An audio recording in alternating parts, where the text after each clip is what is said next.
अरे पापा तो रील्स देखते देखते पूरा कचरा फैला दिए। रुको अभी मैं साफ कर देता हूँ।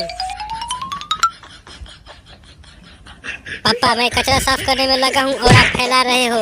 अब आपका फोन गया डस्टबिन में, ये लो। तुम तो दिन भर सोते रहते हो और ये मुझे परेशान करता रहता है। उठो। ये लो पैसा।